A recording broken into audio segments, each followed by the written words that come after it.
បាទជំរាបសួរអ្នកទាំងអស់គ្នាស្វាគមន៍មកស្ដាប់កម្មវិធីខ្ញុំបាទហើយអ្នកដែលផ្ញើសាច់រឿងថ្ងៃហ្នឹងគឺអាចនិយាយថាញាក់សាច់ដោយសារអីសាច់រឿងនេះពាក់ព័ន្ធជាមួយនឹងរឿងប្អូនផ្ទាល់គ្រួសារគាត់ផ្ទាល់ដែលដោយសារការឈ្លាននេះហ្នឹងហើយធ្វើឲ្យគ្រួសារគាត់បាត់សមាជិកជាច្រើនអ្នកហើយវាអាចនិយាយថារឿងហ្នឹងវាសាហាវមែនតើតោះឥឡូវយើងចង់ដឹងថាសាច់រឿងនឹងយ៉ាងម៉េចតោះចូលស្ដាប់ទាំងអស់គ្នាបងប្រុសគាត់ផ្ញើសាច់រឿងមកណាថាគាត់រាល់ថ្ងៃគាត់មានគ្រួសារហើយបាទហើយគាត់ក៏មាន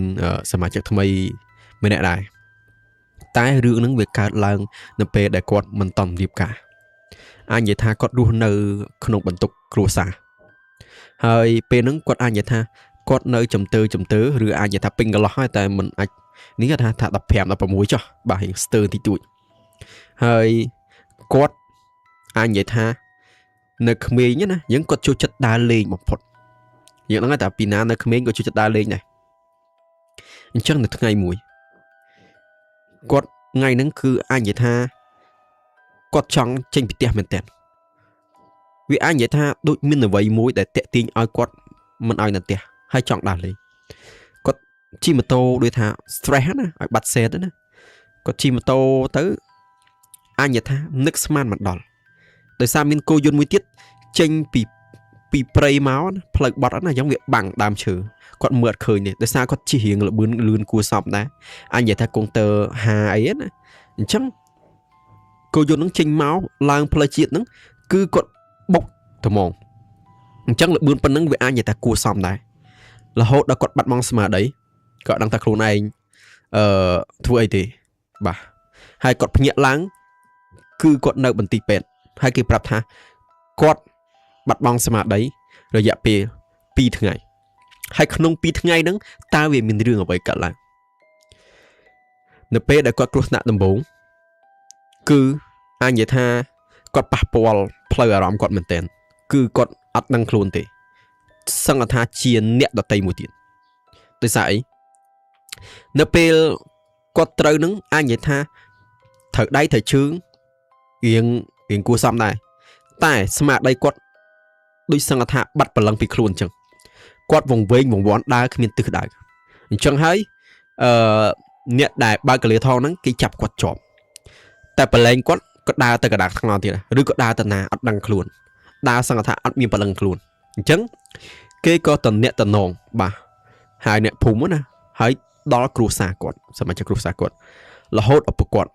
ខឹងគាត់ខ្លាំងពេកព្រោះឲ្យនៅផ្ទះអត់ចូលចិត្តឲ្យដើរលេងទេតែដោយសារយើងដឹងថាក្មេងចង់ដើរលេងអញ្ចឹងធ្វើឲ្យវិវាទឪពុកហើយនឹងកូនហ្នឹងគឺអត់ត្រូវគ្នាទេឪពុកហ្នឹងថាបើហើយងាប់អញទៅមើលទេអញ្ចឹងបងប្រុសនេះរបស់គាត់ហ្នឹងក៏ទៅមើលបាទដល់ពេលទៅដល់គាត់ទៅតែឯងនឹកស្មានមិនដល់ថាប្អូនប្រុសគាត់សឹងថាគាត់ឃើញដំបូងគាត់ថាប្អូនប្រុសគាត់ឈួតបាត់ទៅហើយបាទលែងស្គាល់ហើយក៏លែងមានវិញ្ញាណនឹងខ្លួនអញ្ចឹងគាត់ក៏ទៅដប់ឪពុកគាត់ហើយឪពុកគាត់មកជាមួយគ្នាដល់ពេលមកទៅឪពុកគាត់ក៏មិនសូវចាប់អារម្មណ៍ដែរតែសារខឹងកូនឡើងទៅបន្ទីពេទ្យគាត់ដប់ប្អូនប្រុសណានៅកណ្ដាលហើយបងប្រុសដប់ទៅហើយឪពុកនៅក្រោយហើយគាត់ធ្វើដំណើរទៅរហូតទៅដល់ពេទ្យបាទមិនមែនពេទ្យបង្អែកទេហើយដល់ពេទ្យឯកជនមួយកន្លែងណាអញ្ចឹងគាត់ធ្វើដំណើរទៅដល់ហ្នឹងគឺអាចនិយាយថាគេលៀងមុខរបួសគេដេទៅបាទតិចតួចទៅតែអ្វីដែលគាត់កប់សង្កល់មែនតើនោះគឺស្មារតីគាត់គឺបាត់ទៅអស់បាត់អស់ហ្មងបងប្រុសគាត់អាចនិយាយថាចាប់ដៃមើលប្អូនណាតែប្អូនគឺអាចនិយាយថាសៃទាញចាប់ដៃបងមួយទំហឹងហើយសួរថាបងពីណាជូនខ្ញុំមកហើយបងប្រុសគាត់និយាយថាអញហើយនឹងពុកឯងជូនមកអានឹងខ្ញុំនិយាយគំរោះគំរើយណាហ្នឹងហើយអញ្ចឹងបងប្រុសហ្នឹងគឺស្រែកទៀតថាអូយឈឺចាប់ណាស់ឈឺមែនតើហើយ គាត់ត្រឡប់បកដូចកសែតចឹងបាទចាប់ដៃបងប្រុសម្សាទៀតដោយកម្លាំងខ្លាំងបងពីណាជួយខ្ញុំមកអាចនិយាយថាគាត់វិលជុំរហូតអញ្ចឹងបងប្រុសគាត់ភ័យមែនតើគាត់ថាគាត់នឹងអាចឈួតអញ្ចឹងឪពុកគាត់នឹងគឺបានត្រឡប់ទៅផ្ទះដោយសារខឹងកូនខ្លាំងមែនតើអញប្រាប់ឲ្យថាកុំឲ្យដើរឥឡូវឯងចឹងឲ្យដឹងខ្លះតែរឿងអ្វីគ្រប់យ៉ាងគឺវាស្មានអត់ដឹងទេបងប្រុសបារម្ភភ័យពេកក៏ធ្វើដំណើរទៅដល់ផ្ទះណាទៅហៅឪពុកម្សាទៀតថារៀបរាប់ថាប្អូនប្រុសអាចនឹងឈួតព្រោះស្មារតីមើលទៅមិនមែនជាមនុស្សធម្មតាឬក៏មនុស្សម្នាយើងទេគឺដូចបាត់ព្រលឹងអញ្ចឹងឪពុកគាត់អាចនិយាយថាទុកចិត្តខឹងហ្នឹងម្លែកសិនទៅមើលកូនដល់ទៅមើលកូនគឺអាចនិយាយថាគាត់ធ្លាក់ខ្លាំងក្ដុកមែនតើកូនគាត់អាចនិយាយថាមនុស្សជានីធម្មតាសោះតែរបួសប៉ុណ្្នឹងសោះមិនក៏ស្មារតីដូចសង្កថាដូចនេះឈួតណាបាត់វិញ្ញាណអញ្ចឹងគាត់ចង់បញ្ជូនកូនគាត់ទៅខាងវៀតណាមតែគាត់មុននឹងទៅវៀតណាមគឺបងប្អូនគាត់ណែនាំណាទៅប្អូនគាត់ឲ្យគាត់ទៅពេទ្យមកឯស្រុកសិនគាត់ក៏ឡើងទៅពេទ្យមកឯស្រុកបាទសម្រាប់មកយប់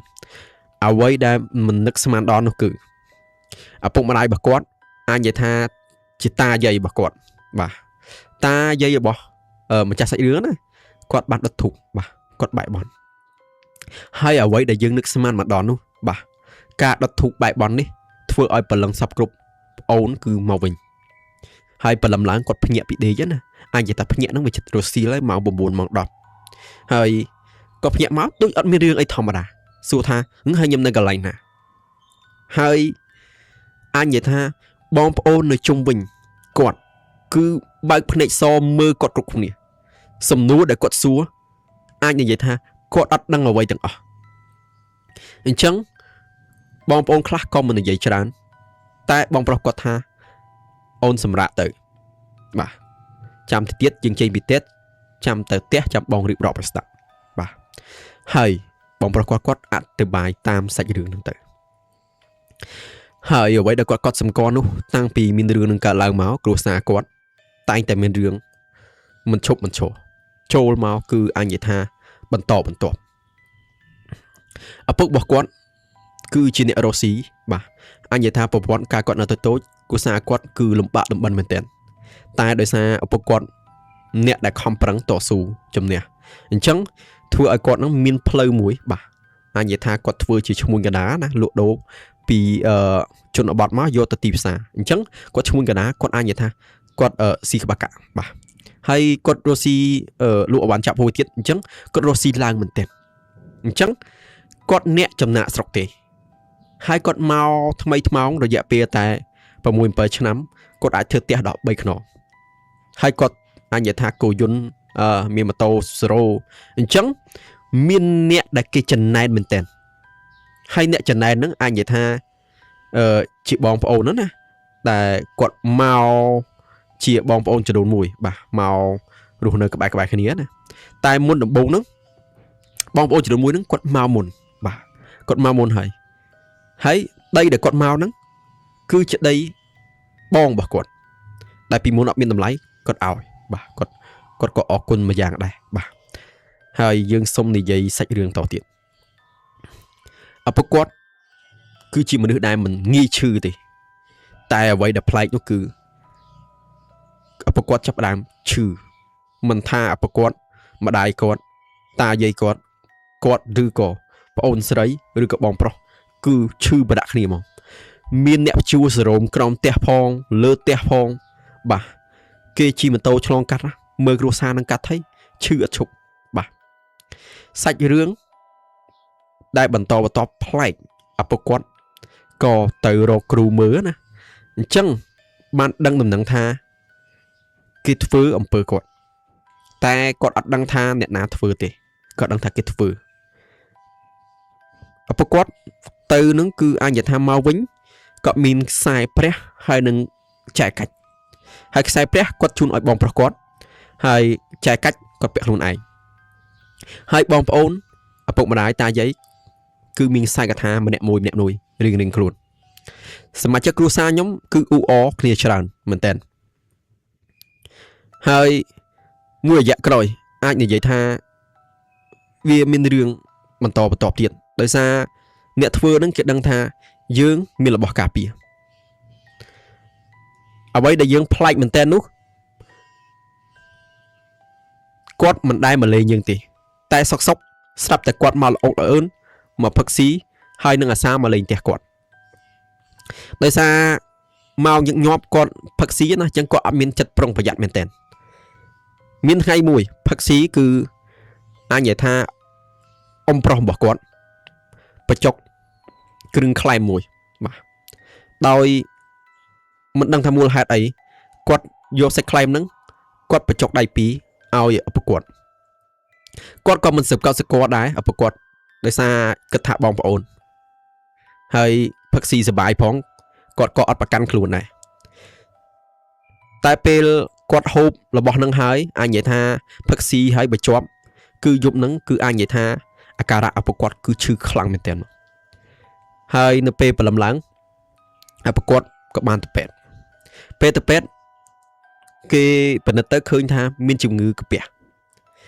ហើយគាត់លេបថ្នាំអីធម្មតាប៉ុន្តែអាការៈហ្នឹងគឺប្លែកមែនទែនគាត់មិនអាចធ្វើការធ្ងន់ដូចមុនហើយគាត់តែងតែឃ្លានជែកហើយនឹងក្រូចខុសពីឪពុកខ្ញុំពីមុនឆ្ងាយណាស់និយាយទៅឪពុកខ្ញុំគាត់អញ្ញថាជាមនុស្សឧស្សាហ៍ព្យាយាមបកកែធ្វើការតាំងពីឈឺនឹងមកគាត់ធ្វើអីអាការទេហើយគាត់ចង់តែដេកហើយចង់តែញ៉ាំក្រូចហើយញ៉ាំចេកហើយនេះគឺជាអាការៈមួយនៃការគេធ្វើអំពើដាក់អូអញ្ចឹងមានន័យថាអ្នកដែលគេធ្វើអំពើដាក់គឺឃ្លានក្រូចហើយនឹងឃ្លានចេកគឺពិសេសគឺចេកឃ្លានមែនតើហើយមានបងអ្នកជិតខាងមួយដែរដែលគាត់ចិត្តល្អមែនតើនៅពេលដែលឮឪពុកខ្ញុំឈឺគាត់ក៏ឮថាឈឺជំងឺកាពះណាគាត់ក៏យកប្រទាលកន្ទុយក្រពើឲ្យឪពុកខ្ញុំហូបហើយវាអាចជាថាគប់ជួនបងប្រុសម្នាក់ហ្នឹងឲ្យប្រទាលកន្ទុយក្រពើឪពុកខ្ញុំហូបហើយស្អែកឡើងឪពុកខ្ញុំគឺអញនិយាយថាឈឺធ្ងន់មែនតើហើយគាត់អត់ទៅពេទ្យម្ដងទៀតទេគាត់សង្ស័យគឺគាត់ទៅគ្រូដោះអំពើ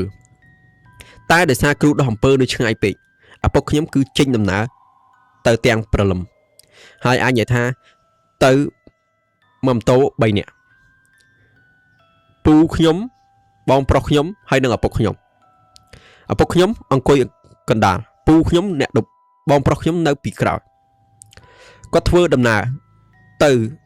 ខ្ញុំគិតថាគាត់ប្រហែលជាអត់អាចធ្វើដំណើរដល់លោកគ្រូទេព្រោះប្រហែលជាមួយរយៈក្រោយមកប្រហែលជាអាចថា1ម៉ោង2ម៉ោងណាគឺគាត់ឃើញឪពុកគាត់មកទាំងទិដ្ឋភាពអត់មានកម្លាំងណាគឺជើងគាត់ហ្នឹងគឺទន់មែនតើពេលជិះមកជិះអាជីម៉ូតូណាគឺអូសជើងតាមផ្លូវបាត់ទៅហើយអ្វីដែលគាត់គិតគឺពិតជាការពិតមែនឪពុកគាត់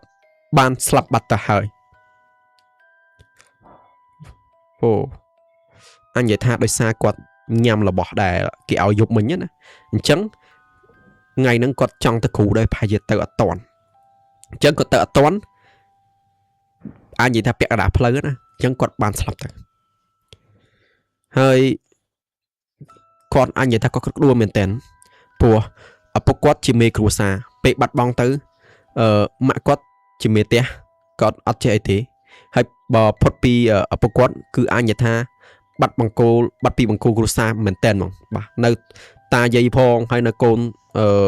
ប្អូនគាត់តូចទៀតបាទហើយថ្ងៃហ្នឹងអញនិយាយថាជាអារម្មណ៍តក់ស្លុតបំផុតសម្រាប់ខ្ញុំមិនអាចទទួលយកបានដោយសារវាភ្លាមពេកហើយនៅពេលធ្វើពិធីបុណ្យសពគឺអ៊ំប្រុសគាត់មើលពីចម្ងាយគាត់មកងាកអាលក្ខណៈមើលពីចម្ងាយណាយើងឃើញណាហើយគាត់ត្រឡប់ទៅវិញបើគាត់មកដឹងថាស្លាប់ទាំងអីគាត់មកជួយយកអីទៅប៉ុន្តែគាត់អត់ទេគាត់មើលបន្តិចគាត់ទៅវិញហើយគាត់មានចិត្តសង្ស័យមែនទែនហើយមួយទៀត អ្វីដែលគាត់ដាក់សង្ស័យទី2ហ្នឹងគ្រួសារគាត់គឺបងប្រុសមួយដែលឲ្យទៅក្រពើហើយរៀបចំអីហើយនៅពេលយប់បងប្រុសខ្ញុំហើយនឹងខ្ញុំបានធ្វើដំណើរទៅពេទ្យហើយបានសួរពីខាងពេទ្យឯកជនមួយកន្លែងណាសួរថាប្រទាលក្រពើពុលដែរអត់ហើយខាងលោកគ្រូពេទ្យគាត់បញ្ជាក់ថាប្រទាលក្រពើគឺអញថាញ៉ាំទៅតិចអត់ធ្វើទុកទេគឺប្រភេទថ្នាំអញ្ចឹងការសង្ស័យលើកទី1របស់គាត់គឺអត់ទេអញ្ចឹងមានតែទី2ទេគឺអ៊ំប្រុសគាត់ហើយអ្នកដែលមកប៉ុនហ្នឹងគឺគេស្គាល់លោកគ្រូប៉ាកែបាទក៏អញថាហើយណាហើយពិធីបុណ្យហើយគ្រួសារគាត់ក៏ទៅរកគ្រូមើលទៅក៏ដឹងថាពិតជាអ៊ំប្រុសរបស់គាត់មែនជាអ៊ំចរូនមួយណាអ្វីដែលមិនស្មានម្ដងថាអ្នកធ្វើគឺធ្វើជាអ៊ំគាត់រឿងដើមហេតុខ្ញុំសូមបញ្ជាក់ដីពីមុនគឺអត់មានតម្លៃទេឪពុកខ្ញុំគឺមកដោយសារគាត់ហៅគាត់ឲ្យដីហ្នឹងឲ្យរស់នៅធ្វើផ្ទះធ្វើអីទៅតែនៅពេលដែលគេនិស្សិតគេចុះធ្វើប្លង់ដីចាប់ផ្ដើមមានតម្លៃហើយពេលហ្នឹងគឺឪពុកខ្ញុំបានធ្វើប្លង់ធ្វើអីរួចអស់ហើយអញនិយាយថាធ្វើប្លង់ហើយមានអ្នកចុះទិញណានៅពេលដែលមានអ្នកចុះទិញគឺដីមានតម្លៃគាត់ចង់ទាមទារ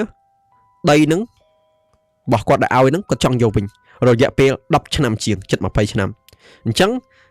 វាមិនអាចទៅរួចទេបងប្អូនអត់អាចទេអានេះយើងឲ្យតាំងពីដីដែលនៅព្រៃណាហើយរហូតដល់10ឆ្នាំជាងហើយដល់ពេលដីនឹងមានតម្លៃយើងต้องទាមទារវិញហើយគាត់អត់នឹកស្មានថាយើងឆ្លោះរឿងនឹងហើយយើងបញ្ចប់ហើយតែគាត់មានចិត្តគុំគួនហើយគាត់រកគ្រូ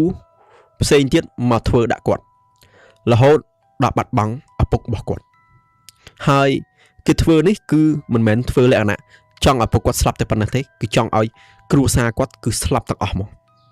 វ៉ាវមែនទេរឿងមិនតន់ជាប់ទេឪពុកខ្ញុំស្លាប់ប្រហែលជាអញនិយាយថាកន្លះឆ្នាំបាទគឺគាត់បាត់បង់តាគាត់ទៀតបាទហើយរោគសញ្ញាដែលតាគាត់មុននឹងស្លាប់គឺស្រដៀងគ្នាគឺគាត់ពេលធ្លាក់គាត់លក្ខណៈធ្លាក់ខ្លួនឈឺណាធ្លាក់ខ្លួនឈឺគឺគាត់ចូលចិត្តញ៉ាំចេកមែនតើគាត់ស្រែកបងមួយថ្ងៃហ្នឹងមិនបានញ៉ាំចេកទេ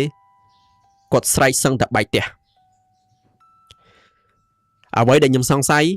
ការធ្វើអំពើនេះប្រហែលគេប្រើព្រាយមកដែលចូលធ្វើអំពើដាក់គ្រួសារខ្ញុំហើយអាការៈរោគសញ្ញាអ្នកដែលត្រូវអំពើគេណាអានេះតែអត់ដឹងសុំបញ្ជាក់ថាអំពើនេះខ្ញុំអត់ដឹងថាអំពើអីគេទេតែនៅពេលដែលធ្វើដាក់គឺគាត់តែងតែឃ្លានជែកថ្ងៃដែលគាត់ចិត្តផុតដាច់ខ្យល់គឺគាត់ស្រែកដង្ហើមជាងគេគឺអញឃ្លានជែកណាស់គាត់អត់សួររកកូនចៅឬបងប្អូនណាទេគាត់នៅតែស្រែកថាអញឃ្លានជែកណាស់រហូតដល់គាត់ដាច់ខ្យល់ស្លាប់អញនិយាយថាក្នុងមួយឆ្នាំគ្រួសារគាត់បាត់សមាជិក2នាក់ហើយពេលដែលឪពុកគាត់ស្លាប់ហើយនឹងតាគាត់ស្លាប់គឺអញនិយាយថាអ្នកចិត្តខាងគាត់និយាយប្រាប់ថាគឺធំក្លិនស្អុយបាទក្លិន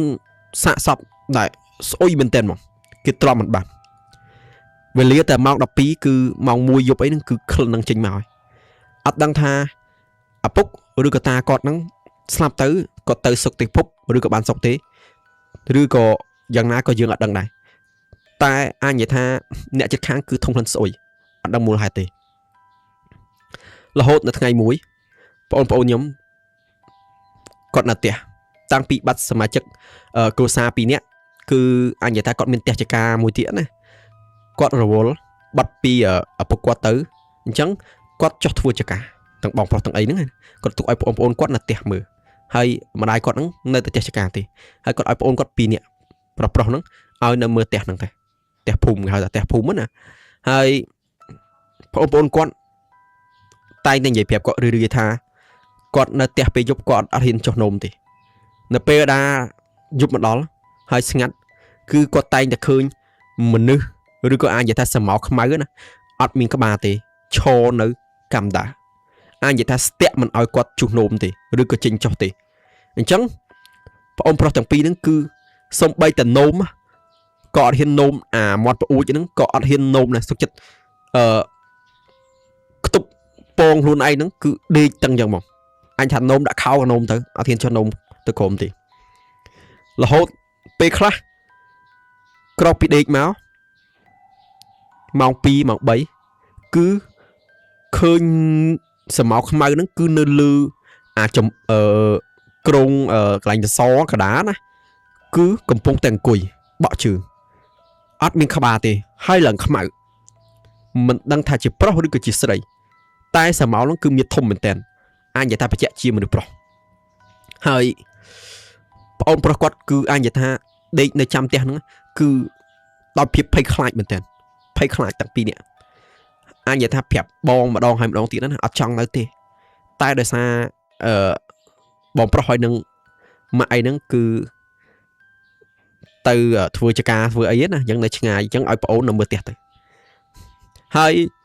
ថ្ងៃមួយដែលគាត់មកដេកផ្ទះវិញណាតែសូមបញ្ជាក់ថាចេះផ្ទះគាត់ដាំស្វាយជុំវិញហើយនៅខាងក្រោយមានដើមអំពិលទឹកហើយមានអណ្ដូងមួយហើយអំពិលទឹកហ្នឹងគឺអាចនិយាយថាអូមិនអំពិលទឹកទេអំពិលយើងញ៉ាំអំពិលហ្នឹងគឺធំមែនតើហើយក្រោមអំពិលហ្នឹងគឺមានអណ្ដូងគាត់ជីកដៃណាហើយគាត់ឲ្យតែពេលប្រលប់អីហ្នឹងគាត់ទុកឲ្យបងប្អូនមួយមុនចាស់រៀងយប់បានគាត់ទៅមួយហើយថ្ងៃហ្នឹងអាចនិយាយថាប្លែកមែនតើយប់ហ្នឹងគឺតែម៉ោង7ជាងទេគឺស្ងាត់មែនតើហើយគាត់មួយទឹកហើយខ្យល់ចាប់ផ្ដើមត្រជាក់ហើយមេឈឺអាចនិយាយថាបក់មកវាអាចនិយាយថាអង្គើមកចំហៀងព្រោះបើខ្យល់បក់វាត្រូវអង្គើទាំងអស់ហើយដើម7ហ្នឹងតែអ្វីដែលគាត់ប្លែកនោះគឺដើម7ហ្នឹងគឺអង្គើមកចំហៀងអាចថាអញ្ចឹងគាត់ចាប់ផ្ដើមសង្ស័យណាគាត់ពឺសបោតិចតែអាចនិយាយថាគាត់ជាមនុស្សដែលមិនខ្លាចអាចថាខ្លាចតិចអាចថាខ្លាចតិចណាហើយគាត់លួចដៀងភ្នែកមើលពីចម្ងាយណាអញថាគ្រីឆ្ងាយថា7 8ម៉ែត្រគាត់មើលទៅឃើញមានសក់វែងសៀកសបាទសតូសយកមកសក់វែងជាស្រីម្នាក់អាយម្នាក់ប្រុសទៀតឈរកំពុងតែកាន់ក្បាលដៃមួយចំហៀងទៀតកំពុងតែកាន់មែកអំពិលហើយដៃមួយចំហៀងទៀតគឺកាន់ក្បាលកំពុងមើលខ្ញុំមួយទឹកនៅពេលដែលខ្ញុំងាកមើលទៅគឺឃើញពួកគាត់ញញឹមដាក់ខ្ញុំអូយញញឹមរាក់ទាក់តែរបៀបឃើញហើយគឺអាចនិយាយថាព្រឺសបុលពេញខ្លួនហើយខាងប្រុសញញឹមអត់មានចង្គោមទេតែបើខាងស្រីគឺញញឹមមកជីងចង្គោមហើយពេលហ្នឹងគឺគាត់ពិបាកសម្រេចចិត្តមែនទែនគាត់កាំងហ្មងគាត់ឈរស្ងៀមគាត់ដឹងថាគឺជាខ្មោចឬក៏ជាព្រាយគឺអញនិយាយថាគាត់ចង់រត់បន្តិចចង់យំបន្តិចចង់លិចនោមបន្តិចប៉ុន្តែគាត់នៅស្ងៀមរហូតប្អូនគាត់ស្រែកពីលើផ្ទះមកថាបងម៉ាក់ទេមកស្មារតីគាត់គឺងើបមកវិញហើយគាត់ងាកទៅម្សាទៀតគឺអញនិយាយថាខ្មោចទាំងពីរហ្នឹងគឺបាត់មកហើយគាត់អត់នៅច្រើនទេបាទរៀបចំចាក់ទឹកមួយទឹកអីរួចឲ្យហើយទៅឡើងទៅផ្ទះទៅបាទរត់ទៅអត់នៅទេបាទឃើញស្ដែងហើយគាត់ក៏និយាយទូរស័ព្ទគាត់លាក់បាំងពីម៉ាក់គាត់អត់ណាអត់ចង់ឲ្យដឹងនាំបារម្ភបងប្អូននៅផ្ទះទៀតអញ្ចឹងមួយរយៈមកគឺអាចនិយាយថាគាត់ឲ្យយាយគាត់មកនៅបាទមកនៅមើលថែចៅណាអញ្ចឹងទៅតែអកុសលយាយគាត់មកមើលថែចៅគាត់2នាក់ដែលនៅផ្ទះហ្នឹងគឺបានតែកន្លះខែទេគឺបានបាត់បង់ជីវិតហើយបាត់បង់ជីវិតហ្នឹងគឺខុសពីសមាជិកគ្រួសារផ្សេងទៀតគឺអញនិយាយថាថ្ងៃហ្នឹងគឺជាថ្ងៃសិលគាត់អញនិយាយថាគាត់ចាស់គាត់កាន់សិលណាអញ្ចឹងគាត់រៀបចំទៅវត្តទៅអីហើយថ្ងៃហ្នឹងគាត់ទៅវត្តស្រាប់តែមានឡានធំមួយ បើកិច្ចពីឡានថ្ងៃថាឡានតូចណាអញ្ចឹងគាត់វៀងមកវ៉ាគេច្រែងមកឆ្វេងហើយយាយគាត់ដើរអែបគៀននៅសុកហ្នឹងគាត់ចេញពីមុខផ្ទះគាត់ទៅ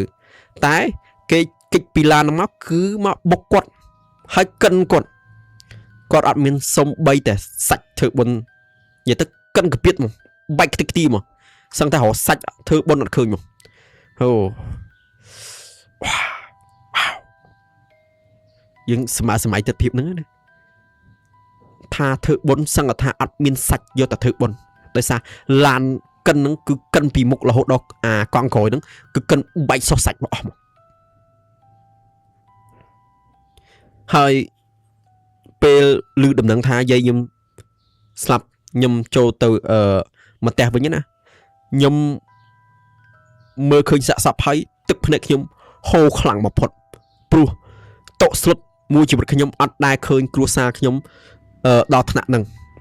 គឺពិសេសគឺយាយខ្ញុំអត់មានសាច់ឆ្អឹងសឹងថាធ្វើបុណ្យទេវ៉ាវនិយាយទៅសាហាវជាងគេគឺយាយលោកយាយណាគាត់បានបាត់បង់អាយុជីវិតគឺសាហាវបំផុតហើយឡានហ្នឹងគឺអាចនិយាយថាយើងចាប់បានបាទយើងដោះស្រាយតាមផ្លូវច្បាប់ទៅហើយគាត់បានធ្វើបុណ្យធ្វើអីណាអញ្ចឹងរឿងគាត់អាចនិយាយថាគឺល្បីមែនទែនក្នុងមួយឆ្នាំជាង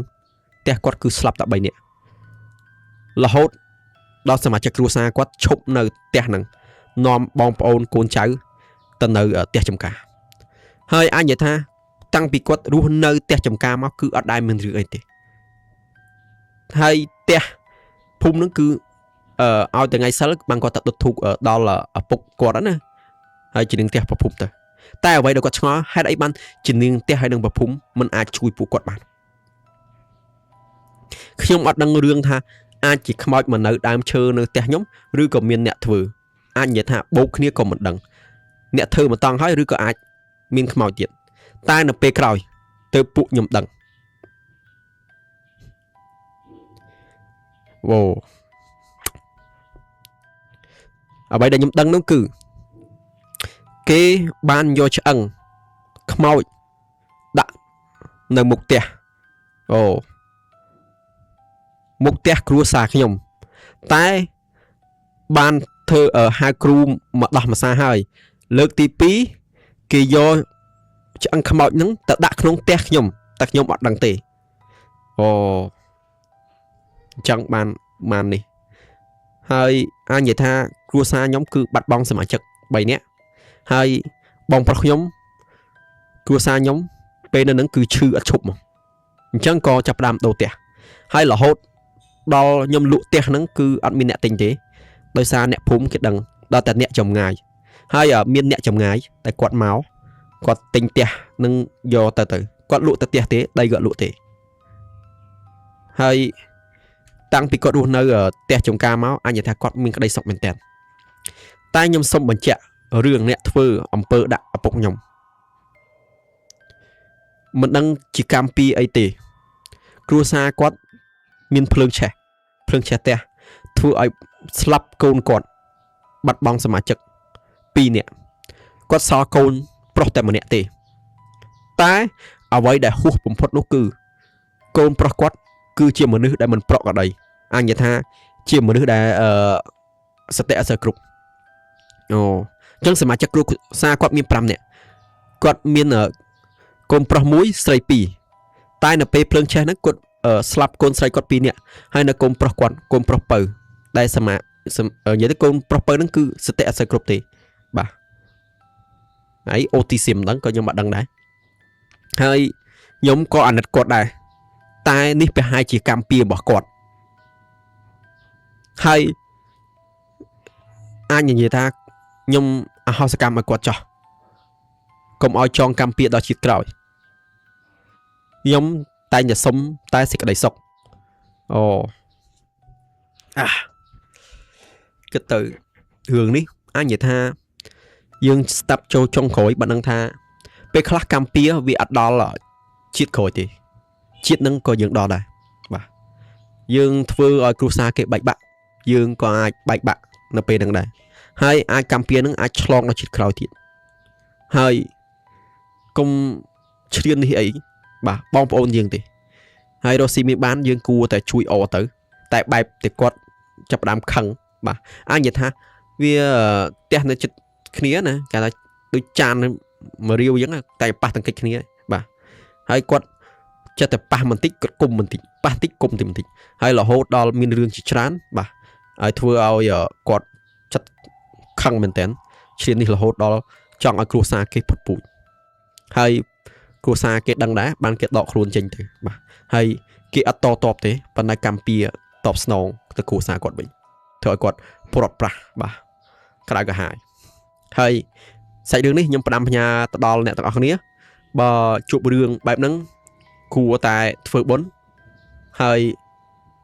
គូរួយដោះមើលទៅហើយការធ្វើបុណ្យហ្នឹងក៏មិនមែនតែមួយយ៉ាងទេបាទវាចូលរួមផ្សំដែរ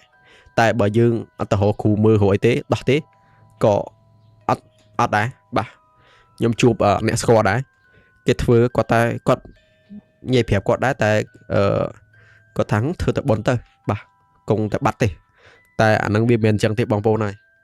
ធ្វើបុណ្យតែមួយយ៉ាងឯងត្រូវរកគ្រូដោះផងអាហ្នឹងខ្ញុំផ្ដាំផ្ញើហើយសាច់រឿងនេះវាអញថាដល់ទីបញ្ចប់ហើយខ្ញុំអរគុណច្រើនមែនទែនដែលអ្នកទាំងអស់គ្នាបានចូលស្ដាប់ហើយថ្ងៃហ្នឹងអញថាសាច់រឿងវែងហើយមានតែដៃ10អរគុណច្រើនប្រិយមិត្តទាំងអស់គ្នាបាយបាយ